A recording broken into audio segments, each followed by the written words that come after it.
এই যে এখানে দুইটা শীষ দেখতে পাচ্ছেন, আর একটা শীষ আমি এই যে অল্প কিছু ছিদ্রি করে নিয়েছি, আরও কিছু ছিদ্রি করে নেব। এখন আমি এই জিনিসটা কিভাবে ছিদ্রি করেছি সেটা আপনাদের সাথে শেয়ার করছি। কারণ হাতে তাপ লাগবে, চিকন কুচা পাওয়া যাবে না। এরকম যদি একটা কালির ছাড়া পেন নিয়ে নেবেন, কলম নিয়ে এই যে সামনের মুখাটা আছে এই ক্লিপটা ফেলে দিবেন।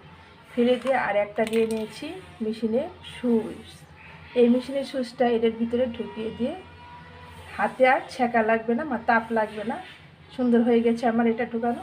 এখন আমি এটা মোমের সাহায্যে বা চুলার সাহায্যে গরম করব, আর এভাবে ছিদ্রি করে নিয়ে নেব। দেখতে থাকো ভিডিওটা। সব যে গরম করে নিয়েছি, এখন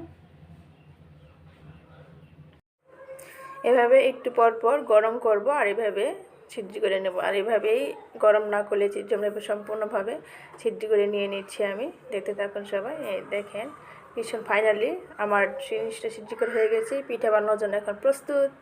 কেমন লাগলো ভিডিওটি? ভালো লাগলে অবশ্যই লাইক কমেন্ট শেয়ার করে পাশে থাকবেন। আল্লাহ হাফেজ।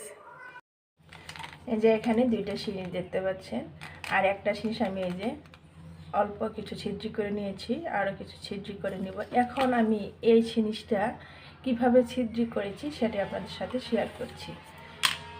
কারণ হাতে তাপ লাগবে, চিকন কুচা পাওয়া যাবে না। এরকম যদি একটা কালির ছাড়া পেন নিয়ে নেবেন, কলম নিয়ে এই যে সামনের মুখাটা আছে এই ক্লিপটা ফেলে দিবেন।